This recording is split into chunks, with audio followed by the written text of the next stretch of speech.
Acte 16. Les églises se fortifiaient dans la foi et augmentaient en nombre de jour en jour. Ayant été empêchés par le Saint-Esprit d'annoncer la parole en Asie, ils traversèrent la Phrygie et le pays de Galicie. Arrivés près de Messie, ils se disposaient à entrer en Bithynie, mais l'Esprit de Jésus ne leur permit pas. Ils franchirent alors la Mysie et descendirent à Troaste. Pendant la nuit, Paul eut une vision. Un Macédonien lui apparut et lui fit cette prière : « Passe en Macédoine, secours-nous !» Après cette vision de Paul, nous cherchâmes aussitôt à nous rendre en Macédoine, concluant que le Seigneur nous appelait à lui annoncer la bonne nouvelle. Merci. Amen. Bonjour. Alors après la Pentecôte, j'ai eu envie de continuer avec les Actes des Apôtres. C'est Luc qui est l'auteur. Le jour de la Pentecôte, ils sont 120 environ dans la chambre haute. Et quand Pierre prend la parole et qu'il explique les choses, il dit, et c'est très courageux, que toute la maison d'Israël sache donc avec certitude que Dieu a fait Seigneur ce Jésus que vous avez crucifié. Hommes frères, que devons-nous faire ? Repentez-vous, que chacun de vous soit baptisé au nom du Seigneur Jésus pour le pardon de vos péchés, et vous recevrez le don du Saint-Esprit. Il est dit de la première Église qui persévère dans l'enseignement des apôtres ce que nous faisons. Dans la communion fraternelle, c'est toujours pas toujours simple, mais le Seigneur nous aide. La fraction du pain, c'est ce que nous venons de faire aussi. Les prières, nous l'avons fait et nous le continuons. Une des caractéristiques de la première Église, et qui nous concerne aussi, c'est qu'ils vivent toutes ces choses dans la joie et la simplicité de cœur. Dans le grec, c'est la souplesse de cœur. Parce qu'il en faut de la souplesse. On voit ensuite que Pierre se rend au temple et, voyant un boiteux, il dit « Je n'ai ni or ni argent, mais ce que j'ai, je te le donne, au nom de Jésus. » Et ainsi, l'Évangile continue d'être proclamé. Il y a toujours des miracles dans le nom de Jésus aussi.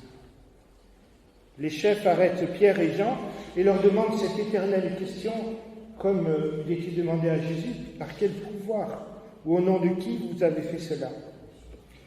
La réponse de Pierre de nouveau est très courageuse puisque c'est devant le tribunal religieux. Je crois qu'il n'y a rien de pire que le tribunal religieux. Il n'y a de salut en aucun autre, car il n'y a sous le ciel aucun autre nom, à savoir Jésus-Christ. Donc tous les chemins ne mènent pas à Dieu, mais Jésus-Christ conduit à Dieu. Il est Dieu lui-même. Au moment de ce début des persécutions, les chrétiens se réunissent dans la maison pour prier et ils disent « Et maintenant, vois leur menace. Donne à tes serviteurs d'annoncer ta parole avec une pleine assurance. » Et c'est ce que le Seigneur fait, on le voit dans la personne de Pierre. Les apôtres alors sont enfermés en prison. Mais de nuit, un ange vient. Et le lendemain matin, les revoilà dans le temple. C'est agaçant. C'est agaçant pour les chefs de la religion. Ils voudraient le tuer. Mais Gamaliel, un pharisien, a cette parole intelligente. Si ça vient des hommes, ça s'arrêtera de soi-même. Mais si ça vient de Dieu, n'essayons pas de lutter contre Dieu. Acte 8, les Samaritains ont été baptisés au nom de Jésus. L'Évangile commence à sortir de la Judée. Mais ils ne connaissent pas le Saint-Esprit encore. Et au début de la foi qui se répand dans le pourtour méditerranéen, il y a des choses comme cela. Tous ne connaissent pas Jésus-Christ correctement, ne connaissent pas le Saint-Esprit. Certains en sont encore au baptême de Jean. Pierre et Jean leur imposent les mains aux Samaritains pour qu'ils reçoivent le Saint-Esprit, qu'ils le connaissent, qu'ils en entendent parler. Ensuite, c'est Pierre qui va se rendre chez un centenier romain. Et là, au-delà de la Samarie, c'est vers les nations, vers les païens, un Romain. Pierre monte sur le toit d'une maison comme aujourd'hui, si vous montez sur le toit d'une maison en pleine chaleur. Le ciel est ouvert, une nappe naissant, et il entend une voix qui lui dit « Pierre, tue et mange parmi ces bêtes-là devant toi. » Mais pour la loi juive, ce n'était pas cachère. Et Dieu dit à Pierre ce que Dieu a purifié. Et dans le grec, c'est katharzo, la catharsis, ce que Dieu a nettoyé. Toi, ne l'appelle pas souillé. Ce que Dieu a purifié, ce que Dieu a nettoyé, toi, ne le considère pas souillé. Si Dieu me dit de le faire, alors il faut le faire.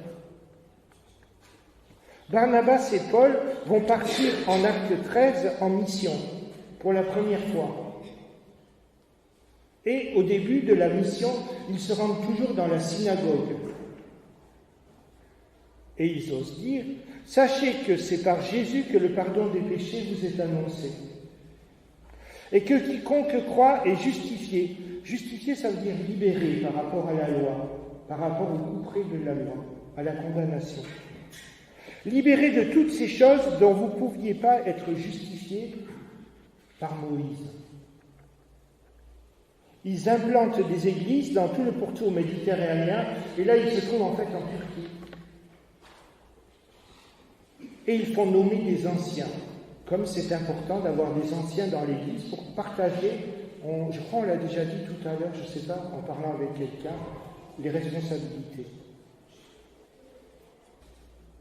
Certains alors se lèvent pour dire que pour être sauvé, il faut avoir été circoncis. Ce sont des juifs d'origine. Alors un rendez-vous est pris à Jérusalem pour mettre tout ça au clair. C'est le rôle des anciens, le rôle des apôtres de se réunir et de réfléchir aux problèmes, ensemble, en s'écoutant. Déjà, il y avait eu un problème avant au sujet de la distribution des repas. Certains se plaignaient qu'ils n'étaient pas bien nourris et d'autres passaient avant les autres. Alors il y avait eu une première rencontre et la nomination de diacre. À un moment donné, un désaccord profond entre Barnabas et Paul fait qu'ils se séparent. Paul arrive à Athènes, la ville des philosophes. Et les philosophes, quand ils doivent parler de transcendance, là, ils n'ont pas de réponse, alors ils se réfèrent encore aux idoles. C'est une ville pleine d'idoles. À l'aéropage, Paul discute avec eux. Ce que vous révérez sans le connaître, c'est ce que je vous annonce. Mais lorsqu'ils l'entendent parler de la résurrection, alors là, ils ne veulent pas suivre. Ils ne sont pas prêts, ils ne croient pas. Paul ne passe pas ses mots devant eux. Il va leur parler de repentance et du jugement dernier. Des choses qu'on entend peu maintenant dans les églises, dans les temples. La repentance et le jugement dernier. Tout cela déplaît fortement aux commerçants. Quand l'évangile est annoncé correctement, ça dérange certains, et des fois moi-même, bien sûr. Heureusement. Grande est la diane des Éphésiens. À présent, Paul voudrait se rendre à Jérusalem pour la Pentecôte. Vous voyez, on revient à la Pentecôte. Seulement, le Saint-Esprit le prévient que ça va être difficile, que ça va être le début d'une période difficile, où il sera lié, enfermé, emprisonné. Agabus, le prophète, annonce à Paul qu'il sera arrêté. On voit même que Philippe a 4 filles qui prophétisent. C'est dans la Bible. Paul, néanmoins, se rend à Jérusalem. Et ça ne manque pas. Ce ne sont pas des Juifs du lieu, mais des Juifs venus de Turquie, qui l'ont déjà entendu, et qui ameutent les foules. Hommes israélites, au secours! En fait, ils sont en train de faire du spectacle. Cet homme est le chef d'une secte. Il dit du mal partout de notre religion. À tel point que le tribun romain doit intervenir pour séparer la foule de Paul qui est en train de le lyncher. Et Paul questionne le tribun. M'est-il permis quand même de dire quelque chose? Quoi? Tu sais le grec? Paul alors s'adresse au peuple en langue hébraïque, l'évangile dans toutes les langues. Paul était quelqu'un de cultivé et d'une localité qui était reconnue romaine par les Romains à cause de sa richesse, de son rayonnement. Tarse. Et ainsi Paul était romain. Le tribun qui ne connaît pas bien Paul le fait fouetter. C'est la question par le fouet. À vous, qu'est-ce que tu as fait de mal? Ça, c'est intelligent. Et Paul de dire, mais vous est-il permis, selon la loi romaine, de battre un citoyen romain avant même qu'il y ait eu de procès? Là, le tribun se mange les doigts. Il a fait une faute. Alors le tribun fait enfermer Paul pour le protéger dans la forteresse et il convoque les chefs de la synagogue pour essayer de mettre tout ça au clair. Et le jour de la rencontre, Paul sait qu'il y a des Sadducéens avec des pharisiens, des partis adverses dans la synagogue. Certains croient à la résurrection, d'autres non. Et alors Paul dit, est-ce que vous m'arrêtez à cause de ma foi dans la résurrection? Et alors là, c'est un tollé, un chahut terrible, parce que les deux partis s'affrontent, ils ne pensent même plus à Paul, à s'occuper de Paul, mais les deux partis opposés s'affrontent sur la question de la résurrection. Le tribun ne comprend plus rien, c'est juif, c'est terrible. Paul alors est transféré de Jérusalem et la nuit à Césarée, au bord de la mer, pour le protéger, l'éloigner de Jérusalem. Le gouverneur fait venir de nouveau les chefs de la religion juive. Et l'accusation est celle-ci, cet homme est le chef de la secte des Nazaréens. Jésus était de Nazareth. Alors Paul témoigne courageusement. Je sers le Dieu de nos pères, ayant cette espérance qu'il y aura une résurrection des justes et des injustes. Je sers le Dieu de nos pères. Félix, le gouverneur, a une femme qui s'appelle Drusille et elle est juive. Mais il y a une chose qu'il n'aime pas, c'est quand Paul parle de justice. C'est un gouverneur qui doit dire la justice, mais il n'aime pas qu'on lui parle de justice. Et c'est dommage. Parce que quand on comprend la justice de Dieu, c'est une justice qui nous gracie, qui nous pardonne. Agrippa et Bérénice arrivent de Jérusalem à Césarée, c'est le roi Agrippa. Et Félix veut le présenter au roi Agrippa. Voilà, c'est au sujet d'un certain Jésus qui est mort et que Paul affirme vivant. Et Paul, de nouveau, devant le roi Agrippa, c'est pour l'espérance d'Israël que je suis accusé. Festus, tu es fou, Paul. Et Paul, je ne suis pas fou. Ce sont au contraire des paroles de vérité et de bon sens. Le message de Dieu, le message de la Bible, c'est un message de vérité et de bon sens, qui répond vraiment à nos besoins. Paul à Agrippa, crois-tu au prophète, roi Agrippa? Agrippa, tu vas bientôt me persuader de devenir chrétien. Est-ce que nous, dans notre raisonnement, est-ce que nous, dans notre témoignage, on conduit les gens vers ce choix? Se tourner vers Dieu ou le refuser? Est-ce que c'est clair? Paul, qui en a appelé à l'empereur, embarque pour l'Italie.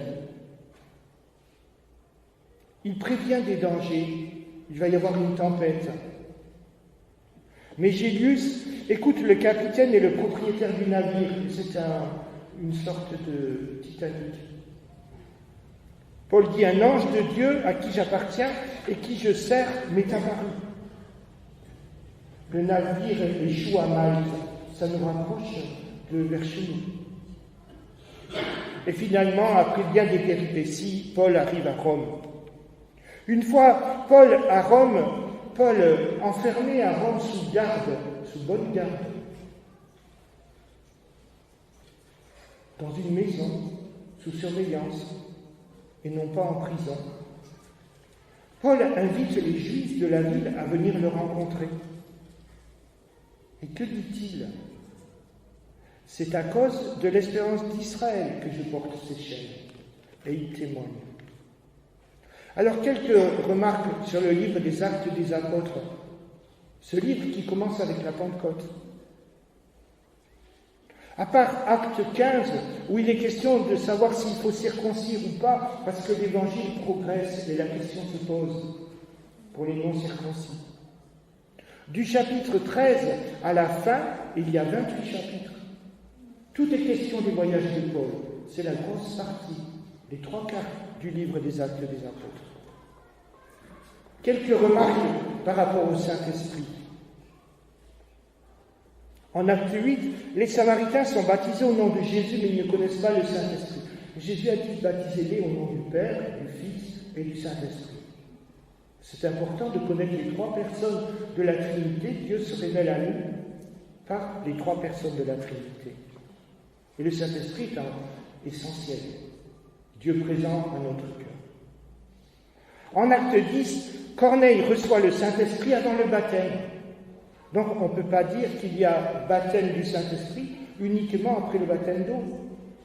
Dans le cas de Corneille, il reçoit le Saint-Esprit et après, lui et sa famille sont baptisés.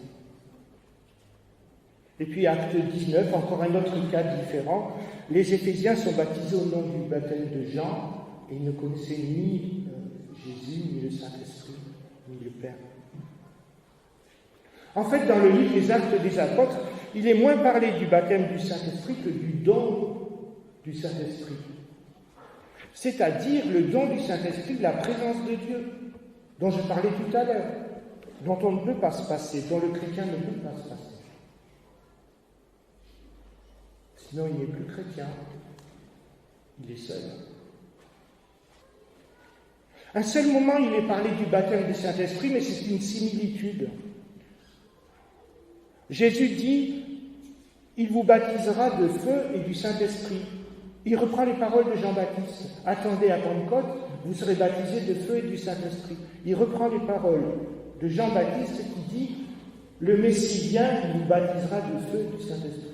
Ce n'est qu'une image pour dire que son baptême est incomplet. Le baptême d'eau est incomplet. Lorsque Corneille reçoit le Saint-Esprit, parce qu'on lui a imposé les mains, il parle en langue et glorifie Dieu. Lorsque Paul rencontre les Éphésiens, « Avez-vous reçu le Saint-Esprit » Alors ils se mettent à parler en langue et à prophétiser. Qu'est-ce que ça veut dire, parler en langue et prophétiser ? Ça veut dire pouvoir exprimer des choses qui nous dépassent. Et heureusement que de temps en temps, nous pouvons dire des choses qui nous dépassent et qui viennent de Dieu. Bien sûr. Mais si c'est pour ne pas écouter le Saint-Esprit après, ça ne sert à rien du tout. Le gros problème avec la question du Saint-Esprit, c'est de faire une expérience personnelle, une loi générale. Dieu parle par son Saint-Esprit, nous disons Amen. Mais ce que Dieu a dit à toi, il ne l'a pas dit à l'autre. Parce que le Saint-Esprit parle d'une manière très précise pour chacun dans sa vie. Et c'est comme cela qu'on va créer des églises, des multitudes d'églises, parce que quelqu'un a vécu quelque chose et il pense que tout le monde doit passer par le même chemin. Ce n'est pas le cas. Le Saint-Esprit nous respecte. Il parle à chacun selon son besoin.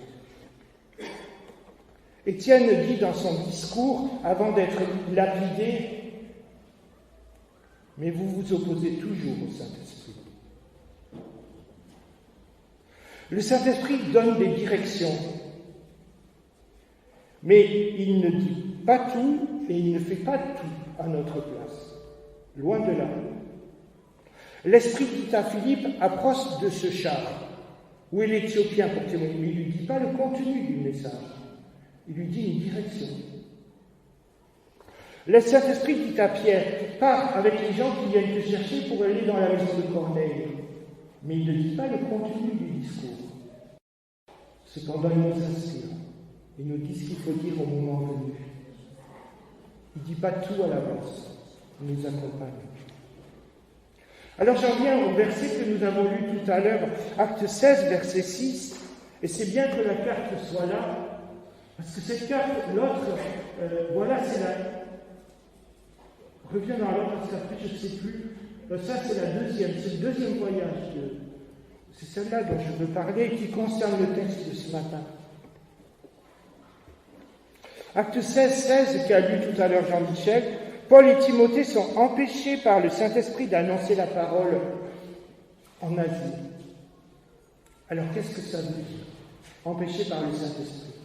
Est-ce qu'ils ont entendu à l'intérieur du cœur qu'il ne fallait pas y aller? Est-ce que c'est parce que Paul est tombé malade, parce qu'on sait qu'il a été malade?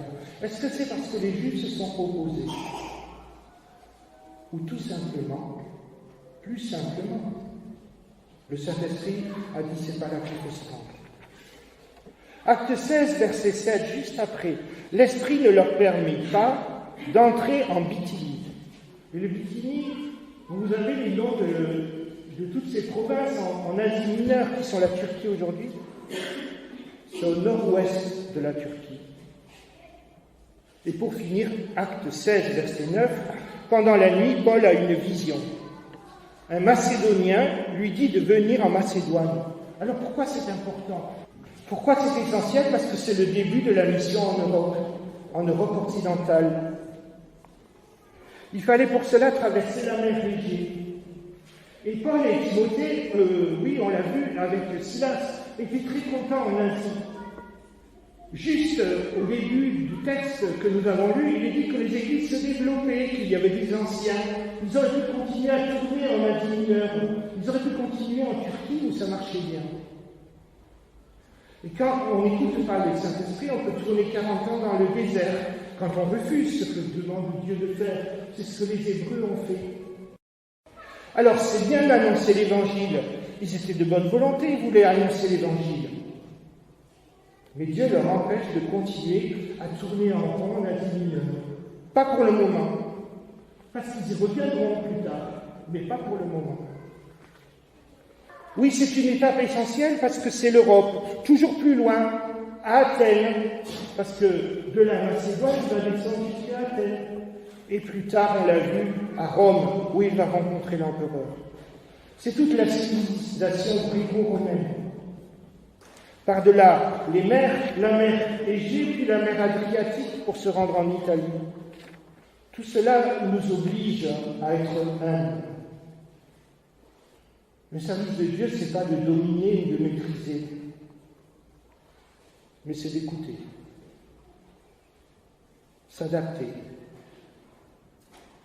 Et l'Église d'aujourd'hui est bouleversée par tous les changements.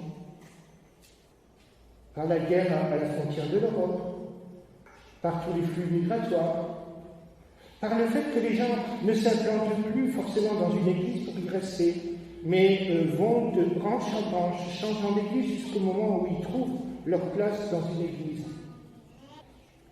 Les vies humaines ne nous appartiennent pas. Le service, c'est pas de dominer, de maîtriser, mais c'est d'écouter. C'est là que Dieu nous veut. Et je vous avoue, c'est pas simple. Et je vous avoue que je dois être humble par rapport à tout cela. Je vous lis un commentaire parce que ce texte est peu commenté, que j'ai trouvé sur Internet. Et c'est beau parce que c'est un grec qui parle. Alors vous vous rendez compte? Des années et des années après. Commentaire d'Anastasios Tsioulachioglou, né en Grèce en 1969. Vous voyez, ça c'était à peu près à l'an 30 de notre ère, après le décès de Jésus et la résurrection. Il a connu Dieu en Thessalonique en 1991. C'est pas vieux. Il dit, le Seigneur voulait diriger les pas de l'apôtre Paul en direction de sentiers qui reflétaient mieux sa volonté. Être sensible au Saint-Esprit, c'est toute la question. Être sensible au Saint-Esprit, c'est pas dire n'importe quoi pour se mettre en avant. Moi, c'est être à l'écoute. C'est pas le faire parler, c'est l'écouter. Une vraie sensibilité. Alors des fois, on croit que les émotions sont négatives. On dit qu'il est trop émotif, trop sensible. Mais je me rappelle d'un pasteur en Cévennes, au moment où on parlait du concubinage. Aujourd'hui, on n'en est plus au concubinage, on en est à l'homosexualité. Mais à cette époque, vous voyez, je vais avoir 57 ans. À cette époque, on se posait la question du concubinage et les chrétiens et le concubinage, vous voyez. Je dois être vieux. Hein. Et je me rappelle alors que l'Église nationale avait demandé, pas la nôtre, une autre où j'étais avant, avait demandé un livre blanc du mariage. Et les auteurs avaient écrit quelque chose sur le concubinage.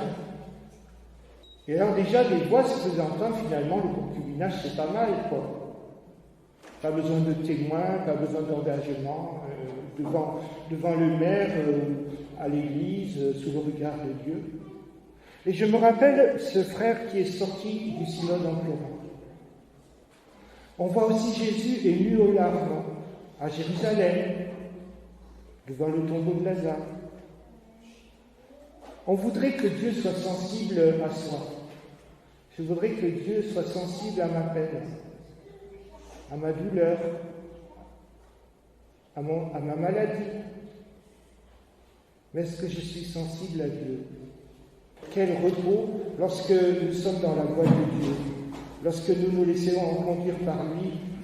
Et je vous assure que nous avons tous à être humbles par rapport à cette question, d'être sensibles au Saint-Esprit.